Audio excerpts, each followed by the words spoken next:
There we go. All right. Did you say infamous? Yeah, that too. All right. So we're in week 5 now, and did you get a chance to watch the video yet, Ralph? The That's an infamous. No, not yet. I haven't done that. So for those I that haven't yet. okay, and that is as we go to week 5. This a class divided is really we can't do things like this anymore because we have the do no harm and things like that, especially in classroom of minors. We wouldn't be able to do things like that. That's why this is kind of an old video, because things have been put in place to stop things like this from happening. Uh, but it basically, for me, it illustrates that when the teacher, the person in charge, much like last week with our Stanford prison, um, oh, I'm supposed to be sharing here. Hold on. Much like last week with the Stanford prison experiment, I'm going to go ahead and share my screen real quick. Sorry. The person in charge really affects the outcome or the performance of the people within the class, the group, the team, whatever it may be. And this is really highly illustrated in this 360 a class divided video, because she starts talking about colored eyes, blue eyes do this, green eyes do that, brown eyes do this. And then the next day she flips it, and the behaviors of the individuals, she did it with adults too, and it works that way as well. When she flipped what she was doing, the behaviors of the people flipped. So that kind of tells us that we rise or fall to where the bar is raised or lower for us to hit. And Hattie, I went over this in the video that I put on Tuesday or Monday. Dr. Hattie from Australia has a infographic that shows that self-efficacy, so the efficacy of a student, in other words, how well I think I can do, has a almost 0.92 or 92% effect size. So it affects my outcome at 92%, which is huge.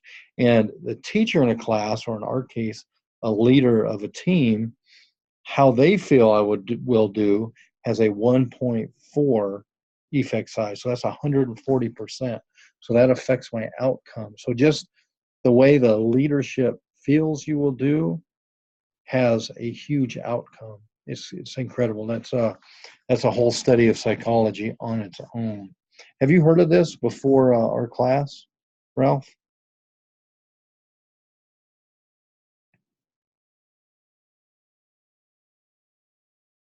Okay, so with this, I'm going to jump into modules again. At least I think I am. There we go. And let's jump into the assignment so we can look at the assignment that we have to do. The video is also there as well. I like to have it in 2 spots. On these, whenever we answer these, if you're going to make a statement, a comment, try to use supporting data. So that's either something from our textbook that supports our thoughts, personal experience that supports our thoughts. Just use some sort of supporting documentation with that. And this question here, how were stereotypes introduced by Eliot? Who do you suppose, why do you suppose they were effective? Link that back with the readings from this week as far as theory and why they're effective. Um, because she introduced the stereotypes very matter of fact. This is the way it is. This is the truth. And that actually had people internalize that and believe that, and that affected their outcome. I don't want to lead the answer too much, but that's one of the reasons why it was so effective, because of the way that Eliot introduced the stereotypes. And just link everything back to our textbooks, experiences you may have seen elsewhere in the classroom, on teams. We want to keep bringing this right back to teamwork and teaming that we've done in the past. I know from my personal experience, when I've lead team, I've operate still both as a team leader and a team member, just depending on my role and what's the ability there is.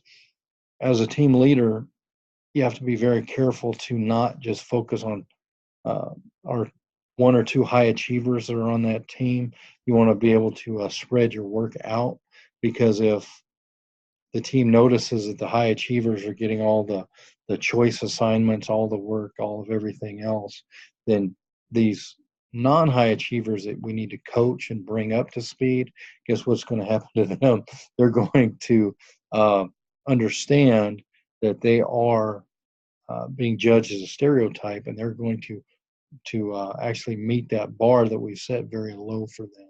So we want to make sure that the way we treat folks on our team is with obviously respect, but we also want to make sure that we're very forthright with the workload that we're putting out, so people can have that opportunity to rise to that bar, and we need to let them know that how well we think they can do. So don't put that bar low for anyone, because they will hit it. If we put it high, guess what? If they don't hit it, they're going to come really close to hitting that bar. So I've seen that many times, especially with people who may not have as much confidence. So in other words, their own personal efficacy or self-efficacy on how well they think they can do. Me as a leader, when I speak into my thoughts about their ability to do something, guess what? That speaks right into their confidence. And when that speaks into their confidence comes up, they perform at a much higher level. So just kind of really internalize this week on how our actions as team leaders and even team members, just giving encouragement, things like that, can help people to achieve higher as well. You have any thoughts or questions on that, Ralph? You know, I do, because I was one of those people that you commented on in terms of the setting the bar. You know, there was two occasions in my career where the bar was set very low, and there was one where it was set very high, and the amount of personal satisfaction I got from achieving both of them were very different in sense where when the bar was set very high, it really made me work hard. It really made me, really dig deep to achieve that goal. It really brought out my competitive juices.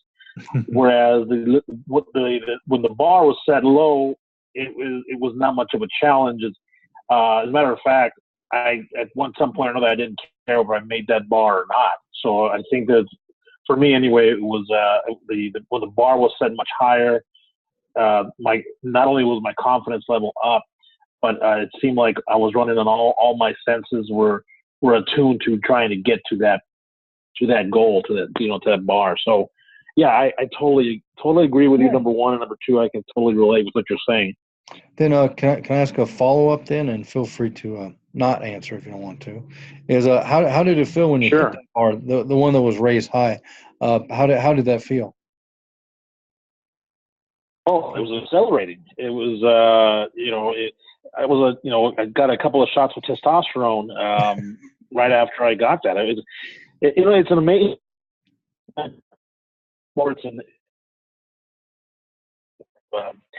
necessitated for me to be competitive, and so I've always been very competitive, and so it seemed like when I got into a job or I set a goal, it was always I always tended to gravitate to the goals that I could do or that others would think no one could do. So I always wanted to achieve that goal. And so there's nothing like achieving or surpassing a goal that you try so hard to do. This master's course is one of those for me. Is no one, coming from where I came from, no one's gonna make it past the 10th grade either alive or out of jail. So this is going to and and rocky form, and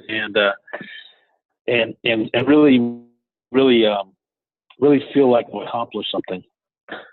Yeah, and that's a wonderful feeling, because I know when I first started in the training department a long time ago in learning and development, I was a mechanic, and then I was moving into learning and development.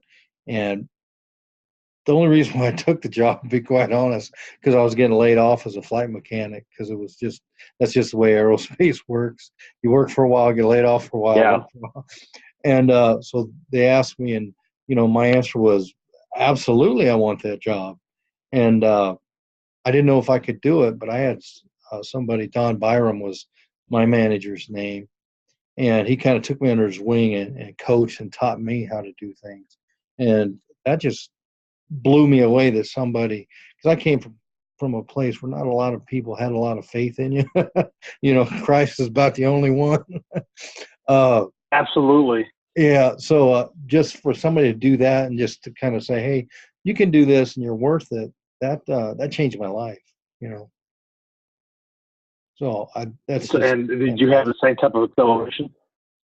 Oh my goodness. Yeah. The shoulders go back. You feel good. You're active, Oh yeah. Right? Oh, absolutely. Just being honest here, The man. picture, the image I had. Yeah. Oh, absolutely. Yeah, you Oh, feel that's funny. good. You walk tall. It's pretty incredible. It was Now, let me add this to that, okay. or let me ask you this. There's a number of cliches out about reaching for the stars, because if you don't reach them, you're still going to reach the heavens or something of that nature. Mhm. For me, I have felt that if I put the goals really high, it's that risk to reward. Higher the risk, right? Higher the reward. But I've Mhm. also found that higher the risk, the harder the crash. Uh, have you ever experienced where you said the goal's pretty high, like we're discussing now, and yeah, we both have felt the feeling of exhilaration for exceeding the goals. But have you ever gotten to where you didn't reach the goal, and how did you feel when you did? It's a miserable feeling, I know that. But was Right. there anything that you did different in terms of, did you, like they say, get off the horse and get back on again, or what was Well, your? you know, um, I never lost a fight or never lost a game, but sometimes time ran out and I was behind. You know, that's kind of the way Right, I look at it. Uh, right, and the reason why I yeah, say that is because SMART goals are fantastic. So I'm going to circle into that a little bit, because they're sure, achievable. So you do want achievable, and you want them to stretch a little bit. But I'm kind of like you. I want to swing for that fence, if you will. So I'm going to put it out there, absolutely, maybe beyond my reach. So if I know that going in, I'm going to be all right. And I'm going to pause. I'm going to reflect, and then I'm going to see how I can reach it. So I use that initial fail as a time to pause, reflect, regroup, and move forward again. And quite honestly, if I don't reach a goal, part of that reflection is to think, okay, is this goal something I need for my larger goal, larger expectation? And I want to make sure that everything stays aligned, because there may be reasons why I didn't meet that as well. So for me, not reaching it does not feel good, but I know it's a point where I can reflect and move forward and make changes, rather than just use that fixed mindset, for lack of a better term, of uh, achieve, not achieve, pass, fail. And that took me a long time to get out of that fixed mindset and get into that growth mindset, where if I don't hit this, I'm going to reflect and grow from it. Because especially when I was in the service, you know, it was on you, and you either did it or you didn't. You know, you were either the hero or the goat, and you never wanted that in between. So there wasn't a lot of time to have that uh, growth mindset, if you will. So it took actually a mentorship with Don Byram, who I talked about before, kind of change my thought process from win lose to I made it this far, and I'm going to make it this far, and I'm going to make it this far. And what that did was that grew my perseverance and tenacity kind of ridiculously through the roof. I'm that annoying guy that gets knocked down, and then I'm tapping on his shoulder, say, "Hey, excuse me," get knocked down, back up, tap on the shoulder again. So that's funny. That's what helped me. That's true though. Yeah, because wasn't it Babe Ruth? It's hard to beat a guy that never quits. You just simply, that's true. Yeah, and that's just like what we're doing here with teaming. What you're working on in your teams in class, and what you're working on at work. You have to be tenacious, and that's why I really love engaging with the grad courses. Is because everybody here is tenacious. Nobody is going to stop, and that's a wonderful group to work with. Absolutely. And everyone, it's funny because it's interesting to me that everyone has a story of tenacity and perseverance. And this is one of the first courses that I've had either undergrad or graduate school that the engagement and the interaction amongst the students, where I'm able to hear their perspective, to hear their story of tenacity and their story of perseverance, and it really puts things in perspective for me, and to know that I had one professor tell me recently, I think you may have mentioned it too, is that if it were easy to earn a master's degree, then everyone would have one. Yeah. And so I've really enjoyed listening, engaging with you and with my cohorts, that the path that all of us have taken to get to this point has necessitated us to be that tenacious and to be somewhat selfish in some cases. So it's I'm really enjoying it. Oh, great! And then I'm going to just kind of add on to that, if I may. I know I might be taking us on a slight rabbit trail, but I think I heard that. I think it was Steve Jobs, a video that he did a long time ago, an interview, not a video he did, but it was an interview he was in. And it's funny because, as you say, the stories that we all have and the roads that we took to get here, they're full of twists and turns and dirt road and rock road and paved road and everything else. But as we look backwards, there are no twists and turns. The dots line straight up. I mean, it's just like Christ knows what he's doing, and he puts all these things that we think we're twisting and turning while we're going through all this. But as we look back, it's pretty much a clear path to where we've been to where we're going. It kind of blows me away when I take the time to pause, reflect, and look backwards like that. I don't know if you've had the same sort of thing. And now that you say that, I'm almost going to be forced to look and look in the mirror afterwards, because I mean, like you're saying, all of that is.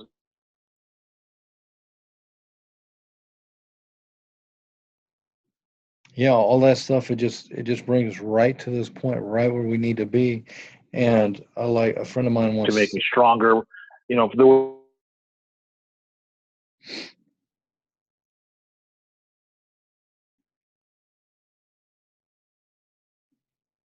Uh-oh, did I lose you, Ralph?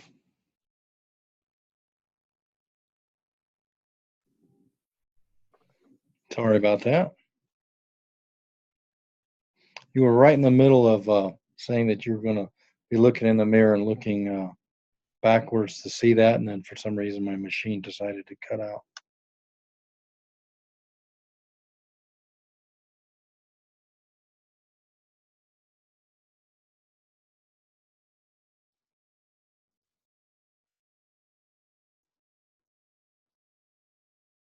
Oh, hey, Andrew. That's all right. Well, no, are you there?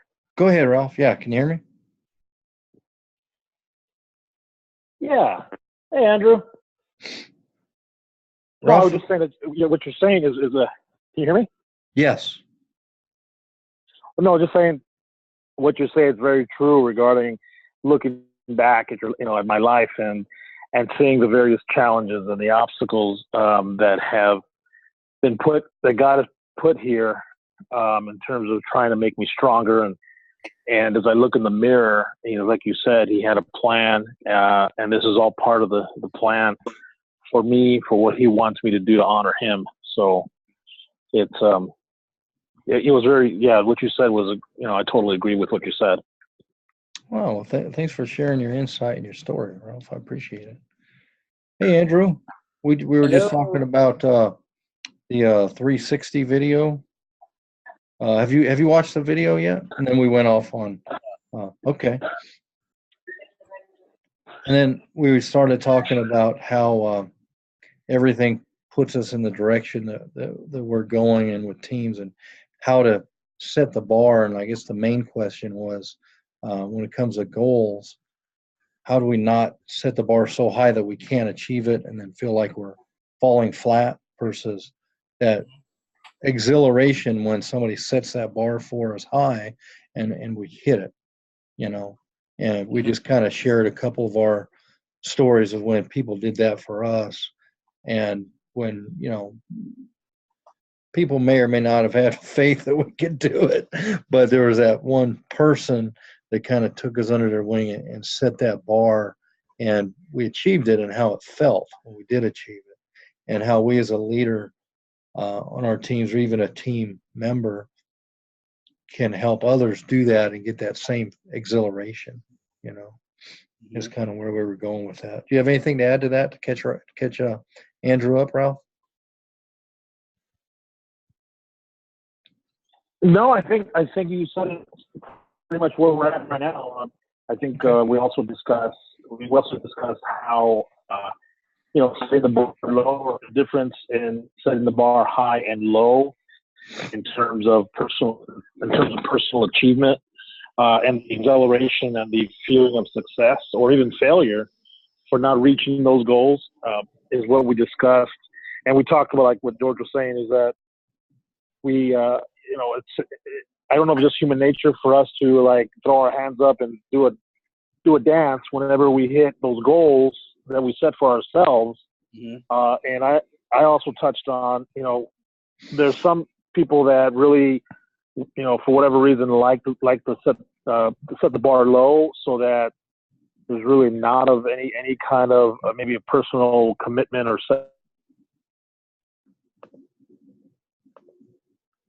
action for me is not there. I always tend to gravitate to the higher goal, even if it's one that people think that I can't achieve, especially the ones that people tell me I can't achieve.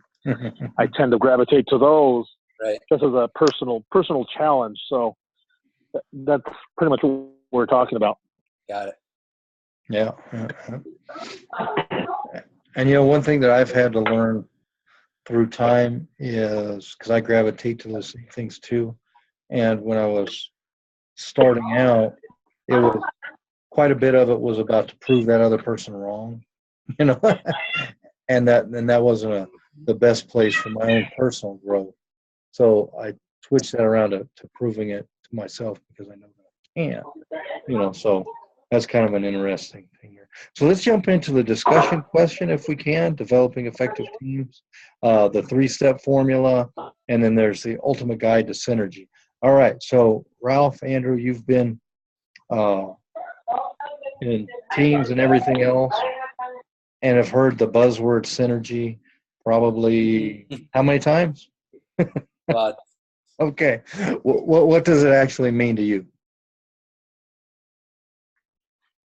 Well, I feel like there's a common definition out there, but what it kind of means to me is that whenever it's a Bible verse. We just went over it recently. I forget where it was even. It's in the inside of my wedding band that I lost in a national forest, but I got a new one. Don't worry. Two are better than one because they have a good return for their work. So I think it is biblical in that, sometimes whenever you put two people together, what results is much more than them apart. Like, Oh, there's famous people like duos out there that, you know, together they just did amazing things, but apart. My wife's answering for me over here. She's wonderful. She says, Walt and Roy Disney. That's awesome. I love that example. Walt and Roy Disney. They're, you know, Walt was great, but until Roy came on board, he like went bankrupt in his old company. Right? I didn't know that. Brother just wrangled him in and said, "No, you can't spend that money. You're going crazy here." So he was the bean counter, and he made Disney be able to actually, you know, be profitable.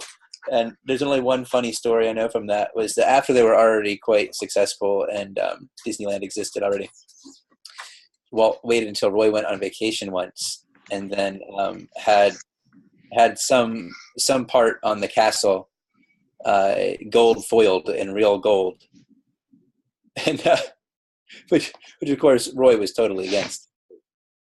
Well, that's kind of crazy. But he was gone. He was gone. There was nobody to stop him. Nobody to stop him. Walt Disney, he does this amazing thing. So yeah, you got to be, to do amazing things. You have to be a little bit outside. Yeah. Ralph, how about yourself? What would your? But you got to have somebody who pulls you back a little bit and says, "Whoa!" Right? Absolutely, because reality is still there, regardless of our pie in the sky thoughts. Yeah. Yes. Ralph, did you have a thought of synergy? You know, synergy has been a popular word. I think we've kind of overused in some cases, because it's really hard to describe. It's the best word to describe, but I think it's become a popular word to use whenever there's a group setting. You know, let's create some synergy. I know that being in sales, you know, that was the hot word for a long time. You know, we got to create synergy. Positive synergy is all, you know, is what's going to make us successful. So in my experience, I think that I think the only word to use to describe what makes a team successful is the synergy.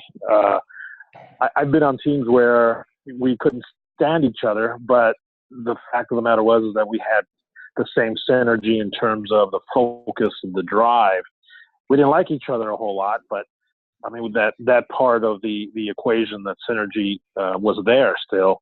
And on the flip side, I'd worked on successful teams that had all the synergy that you know that you would think would be part of the cliche about synergy, but we never got anything accomplished. It's like the text when it said that, you know, there was too much cohesiveness. You know, too much cohesiveness kind of drags the entire decision process down. I totally agree with that. You know, because everyone's catching up on, you know, at the water cooler. Everyone's talking about other things. I think for me, just from a personal level, I think I thrive when there's a little bit of tension. I tend to be that devil's advocate kind of guy, where I love harmony, and I love it when it's organic. But I think when you get too much, I think people get complacent. And so the whole synergy thing, you know, it really is a matter of perspective for me. Yeah, I think as a leader, you know, we tend to forget that we set the tone for the day for wherever group we're in as a leader. So I tend to want to be consistent, but at the same time, I like to bring a little edge, keep everyone on edge. And pretty much any of our projects, you know, complacency is the death of success, I think, you know. So that's my take on synergy. And I'm going to piggyback on kind of what you both said. Was, for me, synergy is, I think of it as team efficacy, because here's my overall thought. I'll just start from the overall. Performance is equal to outcomes plus behavior. So, and in teams, we're looking for performance. So we want measurable outcomes, you know, whether it's sales, whatever, manufacturing, whatever it may be, plus the behaviors of the individuals. So to me, we have synergy when the outcomes and behaviors in the team mesh. They don't have to be the same. We can have that tension, but we have to be able to trust each other. So, Ralph, even if I don't like you, man, I know you're going to do X. You know what I mean? Right. Yeah. And that's okay. Yeah, because a lot of people think that you have to get along, and you don't. But when the doors open and everybody else looking at the team, that's when you get along. You can, inside your own home, or your own locker room, you can have that tension, and that's okay, just as long as the outcome and behaviors overall work. Now, I'm not talking about a dysfunctional type of team. Don't get me wrong. I'm just saying that a little bit of tension can help drive as well. But so I think of it like a team efficacy, how well we think we can do it, and then I attach performance to it, which is outcome plus behavior, and that's how I try to measure that synergy. I think synergy can kind of be measured in performance, which is outcome and behavior, and that's a personal thought, Absolutely, so, I appreciate that. Yeah. So just like our discussion here, we have the two articles, one from Forbes and the other one from the IBI, Imperial Business Intelligence. They speak a lot into that as well, as far as from more of a reality base rather than academic base. I always find preferable because it gets to that grit of experience like what you're sharing with us now. So it was nice. So our question is, we're going to look at the mixed company textbook, assigned readings, all these websites. I can't speak anymore. Sorry. Then what we're going to do is you're going to answer this individually. You may have already done so. And then you're going to work it as a team. And when I go in to look at it, there will be some sort of change. Hopefully it's a synergy or team efficacy or the team performance will happen. Hopefully it'll kind of show that out, one of those in some way. Are there any questions on the discussion question? I don't want to lead it too much to give a fake answer that anybody thinks they have to put down. No, I think I'm good. Okay. And let me add a caveat here. For any of the discussions, or if I put any videos on and I give my thought, opinion, that doesn't mean that I expect anything coming back that is the same. I'm perfectly fine with things being completely different. I'm not trying to lead the conversation or try to lead what should be on the assignment. The only thing that I care about is that your authentic self and what you put down in the different assignments and answers you support with either past experience, outside sources, something like that. Because that's the important thing, because no matter how much training we get to be a leader or to work in a team, if we're not our authentic self, it's not really going to work. We can fake it for a while, but people are going to see through it, and that trust isn't going to build. And that trust is, for me, is the building block or the foundation for all the stuff that we do in the team. And that's just my thought too, from my experience. You may have a different experience. No, that's exactly my experience. If you can't trust your teammate in a foxhole per se, that's just a fundamental for me. And I was to my staff, if I can't trust who I'm working with, then I'm working with the wrong people. So I need to either get myself out or find somebody else I can trust. Mm-hmm. And Andrew, does your wife have any thoughts about that from a Disney perspective? Maybe. Here she is over here. Oh. Hi, Ms. Laura. Hello. Perspectives on trusting each other. In a team, yeah. I think it's important that you're able to be able to speak the truth to one another. And I think as that comes, right, you learn to trust each other, because sometimes the truth isn't the easiest thing to hear, but it allows for that trust to build, because you're able to then have a discussion. So, I think that's why, situations like Roy and Walt are a great example, because, right, Walt had that vision, and we see it. We still see the effects of it today. But because he was able to trust his brother and know that his brother, wanted the best for him, even if it meant saying no, allowed for Disney to be what it is today still. So I think trust is a huge part of that, being able to speak that. So awesome. Thank you. Yeah. You want to be part of our team? I always get this. She outshines me everywhere, but I'm okay with it. The deal is that Andrew has to finish his master's before I can go back. So. All right, we'll wait for you. Get it done, buddy. I gotta wait. In the words of the great philosopher Larry the Cable Guy, get her done, buddy. Get her done. I like that.